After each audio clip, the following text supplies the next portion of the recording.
Good morning. आज के 14 जून 2025 और आमरा एखन आछि रुद्रप्रयागे। रुद्रप्रयाग थेके आमरा आज के जाबो बद्रीनाथ और जावार पथे पड़बे आमादेर तीनटे प्रयाग, कर्णप्रयाग और होच्छे तोमार विष्णुप्रयाग और होच्छे तोमार रुद्रप्रयाग। तो आमरा এই প্রয়াগগুলো देखते देखते जाबो और आपनादेरकेও देखाबो। नमस्कार बंधुरा, आमी मैत्रेयी और आमार चैनल एक्सप्लोर उइथ मैत्रेयीते चले एसेछि आरो एकटा नतून ब्लग निये। एखन आमरा आछि गाढ़ोयाले, घुरे बेड़ाচ্ছি गाढ़ोयालेर नानान तीर्थस्थानगुलो। एखन आमरा चलेछि गंगोत्री थेके बद्रीनाथेर दिके। बद्रीनाथ जावार पूर्वे आमरा जाबो जोशी मठ नृसिंह मंदिर। तो आमरा चले एसेछि जोशी मठे। जोशी मठे आमरा एकटु दाड़िয়েছি कारण आमरा नरसिंह देवेर मूर्तिर पुजो देव, जेटा जोशी मठेर खूबই जाग्रत मंदिर, बहु प्राचीन मंदिर, कয়েক হাজার বছরের পুরনো मंदिर। तो प्रसाद और फुल निये निয়েছি, तो एबार पुजो दिते जाबो। कथित आछे अष्टम शतके आदि गुरु शंकराचार्य এই নৃসিংহদেবের মন্দিরটি প্রতিষ্ঠা করেছিলেন এবং নৃসিংহ মূর্তিটি স্থাপনা করেছিলেন। তবে আরও কথিত আছে কেদারখণ্ডে যে এই নৃসিংহদেবের মূর্তির ডান হাতটি যখন পাতলা হতে হতে হতে একসময় ক্ষয় হয়ে পড়ে যাবে, তখন যোশী মঠও ধ্বংস হয়ে যাবে। অনেকটাই নেমে আসতে হলো, সিঁড়ি দিয়ে অনেকটাই নেমে এসে जोशी मठ, चारपाशे पहाड़ घेरा और ठीक माঝখানে मंदिर। जोशी मठ भारतवर्षेर एक अत्यंत प्राचीन नगर। हिमालयेर एकदम ओपरेर दिके अवस्थित बद्रीनाथ थेके मात्र 30 किलोमीटर नीचे जोशी मठ। এই जोशी मठेर लोয়ার पोर्शने अवस्थित नृसिंहदेव मंदिर। कथित आछे এই नृसिंहदेव मंदिर जेदिन ध्वंसप्राप्त हबे सेदिन बद्रीनाथेर दरजा बंध हये जाबे एबं विष्णुप्रयागेर काछे जया और विजया नामक दुटी पहाड़ परस्परेर संगे जुक्त हये गिये बद्रीनाथेर रास्ता बंध हये जाबे एबं सेई समय এই नृसिंहदेवेर मंदिरटिও नष्ट हये जाबे एबं नृसिंह मूर्तिटिও नष्ट हये जाबे। तखन भविष्य बद्रीते बद्रीनाथेर पुजो हबे एबं এই नृसिंह मूर्तिटी किन्तु क्रमागत पातला हये जाच्छे, एटा सत्य कथा। तो এই যে আমরা মন্দির কমপ্লেক্সে পৌঁছে গেছি, নরসিংহদেব মন্দির। যদিও এটা নতুন মন্দির, অ্যাকচুয়াল মন্দিরটা কাঠের ছিল। মন্দির কমপ্লেক্স, তো এটা নতুন মন্দির। অ্যাকচুয়াল মন্দির ছিল কাঠের, পুরনো মন্দির যেটা আগেরবার যখন এসেছিলাম তখন কাঠের ছিল। তো এটা নতুন বানানো হয়েছে। তো এই হচ্ছে পুরো মন্দির কমপ্লেক্স। এবার পুজো দেওয়া যাক। নৃসিংহদেব বিষ্ণুর দশম অবতারের মধ্যে অন্যতম একটি অবতার। এখানে বিষ্ণু পশু এবং মানুষ এই দুই রূপে একসঙ্গে পূজিত হন। তার এই নৃসিংহ অবতারটিকে মনে করা হয় অত্যন্ত পবিত্র মূর্তি বৈষ্ণবদের কাছে এবং যে 8টি বদ্রী আছে তার মধ্যে এই নৃসিংহ মন্দিরটিকেও অষ্টবদ্রীর একটি বলে মনে করা হয়। এখানে সারা বছরই পূজা অর্চনা করে। সকাল 8টা থেকে রাত্রি 8টা পর্যন্ত এই মন্দির খোলা থাকে এবং বদ্রীনাথের বদ্রীজির শীতকালীন আবাসস্থল হলো এই মন্দির। দিওয়ালির পরে যখন বদ্রীনাথ বন্ধ হয়ে যায় তখন সেখান থেকে ডলি করে মহা সমারোহে বদ্রী বিশালজি আসেন এই মন্দিরে এবং নৃসিংহদেবের পাশে তার স্থান হয়। আবার অক্ষয় তৃতীয়ার দিন তিনি ফিরে যান বদ্রীনাথের মন্দিরে। তো আমরা পুজো কমপ্লিট করে ফেললাম। আর এখানের পুজোর নিয়ম হচ্ছে এই গলায় তুলসীর মালাটা দিয়ে দেওয়া হয়। তো তুলসীর মালা আমার এই যে ছেলের অভিষেকের, দারুণ লাগছে। মানে এই মন্দিরের কথা বহু প্রাচীন গ্রন্থে পড়েছিলাম। তো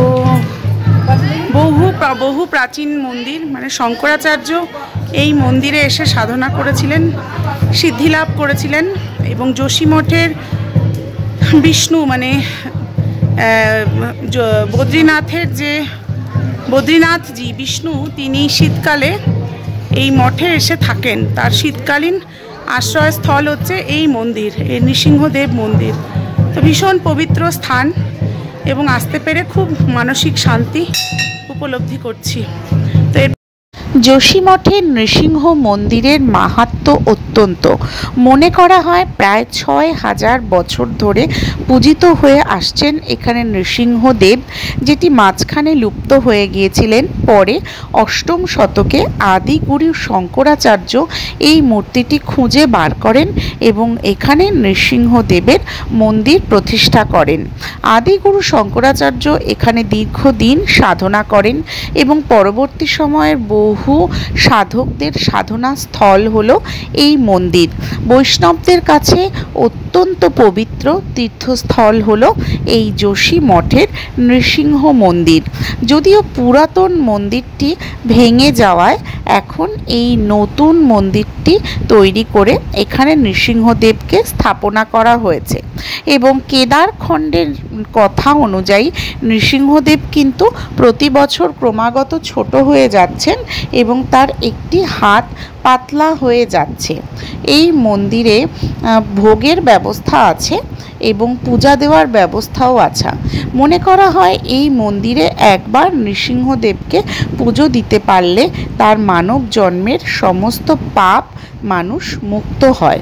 চারদিকে বিশাল বড় বড় পাহাড় আর ঠিক তার মাঝখানে এরকম একটা মন্দির। ভীষণ মনোরম এই জায়গা এবং মন্দিরের আধ্যাত্মিক মাহাত্ম্য এবং পৌরাণিক মাহাত্ম্য ও প্রাচীনত্ব অনন্য। তো মূল মন্দিরে পুজো দিয়ে আমরা এবার চলে যাচ্ছি। আর প্রাচীন মন্দিরটা অ্যাকচুয়ালি ওইখানটা, ওই পেছনে।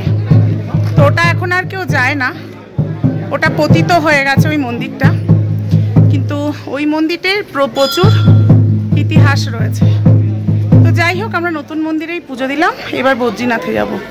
পুজো দিয়ে আমরা লোয়ার পার্ট থেকে উঠে এলাম বদ্রীনাথ যাওয়ার রাস্তায়। এই যোশীমঠ কিন্তু অতি প্রাচীন এক জায়গা।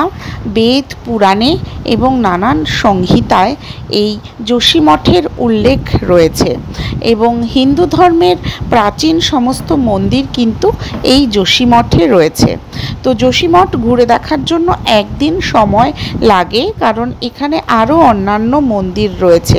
যদিও আমাদের হাতে সময় কম থাকায় আমরা যোশীমঠ থেকে চললাম বদ্রীনাথের পথে। এইবার রাস্তা বেশ সংকীর্ণ আর রাস্তার পাশে কিন্তু গ্লেশিয়ার রয়েছে। এই যে একটা বিরাট গ্লেশিয়ার যেটি গলছে এবং কিছু অংশ এখন শুকনো হয়ে রয়েছে। যোশীমঠ থেকে বিষ্ণুপ্রয়াগ হয়ে বদ্রীনাথের দিকে যাওয়ার রাস্তাটা অত্যন্ত সুন্দর, তেমনি প্রতিকূলও বটে। এই রাস্তা দিয়ে সুন্দরভাবে আমাদের গাড়ি এগিয়ে চলল বদ্রীনাথের দিকে। 2018 সালে এই রাস্তা খুব সংকীর্ণ ছিল, এখন কিন্তু রাস্তাটা বেশ ভালো। আর দুপাশে গ্লেশিয়ার জমে রয়েছে, অক্সিজেনের সামান্য অভাব আছে এবং চারপাশের প্রকৃতি ভীষণ রুক্ষ। আর নিচে বয়ে চলেছে অলকানন্দা এক মনে। সন্ধে নেমে আসছে, কিন্তু অলকানন্দা তার প্রবল গতি নিয়ে বয়ে চলেছে নিচের দিকে, যেন সময়ের মতন এই জলের ধারাও ধাবমান, কোনোটাই থামে না কারুর কোনো প্রচেষ্টায়। পাথরের খাদ ভেঙে ভেঙে নদীও যেমন নিচের দিকে নেমে গেছে, আমরা তেমনি ওপরের দিকে। পথে হঠাৎ দর্শন মিলল এক বন্য কালো ভল্লুকের। দৌড়ে দৌড়ে পাহাড় বেয়ে সে নিচের দিকে নেমে আসছে। তো আমরা বদ্রীনাথ পৌঁছে গেছি। বদ্রীনাথে ভারত সেবাশ্রম সঙ্গে আমরা থাকবো, যেহেতু আমরা এখানকার শিষ্য এবং সবাই চেনা। আগের বার আসার সময় যে ছেলেটা হেল্পিং হ্যান্ড ছিল সে এখন গুরুজি হয়ে গেছে, আর তার মামা যিনি গুরুজি ছিলেন তিনি এখন অন্য জায়গায় চলে গেছেন। তো ওর সঙ্গে কথাও হলো, আর একই রকম পরিষ্কার পরিচ্ছন্ন আছে, খুব সুন্দর। আর এখানে সন্ধ্যারতি চলছে।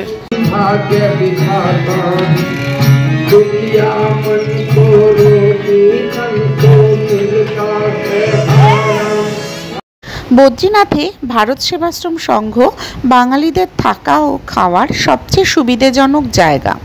এখানে যেমন থাকার সুব্যবস্থা আছে আর খাওয়াও একেবারে বাঙালি খাওয়া, আর তার সঙ্গে রয়েছে জল, পানীয় জলেরও ব্যবস্থা। বোতল কেনার দরকার নেই। কিন্তু আগেরবার আমাদের যে সুন্দর অভিজ্ঞতা হয়েছিল, এই বছর যে আমাদের জন্য কী অভিজ্ঞতা অপেক্ষা করছে তা বলবো পরের ব্লগে। দূরে নরনারায়ণ পর্বতের গায়ে সামান্য বরফ, গ্লোবালাইজেশন যে কী এবং বিশ্ব উষ্ণায়ন যে কী তা বোঝা যাবে এই ওপরের দিকে উঠে আসলে। যেসব জায়গা আগে বরফে আবৃত থাকতো সেই সব জায়গায় এখন বরফের ছিটে রয়েছে মাত্র। নর এবং নারায়ণ দুটো পাহাড়েই কিন্তু বরফ নেই এক ফোঁটাও, দুটো পাহাড়ই কিন্তু ন্যাড়া হয়ে আছে। প্রকৃতির এই করুণ দৃশ্য দেখতে দেখতে শুয়ে পড়লাম নিজের ঘরে গিয়ে। সন্ধে হয়ে এসেছে। সারাদিন প্রচুর জার্নি করেছি। রাত্রে ভারত সেবাশ্রমেই টিকিট কেটে 80 টাকা করে টিকিট, খাওয়ার ব্যবস্থা, খেয়ে দিয়ে ঘুমিয়ে পড়লাম পরের দিনের জন্য।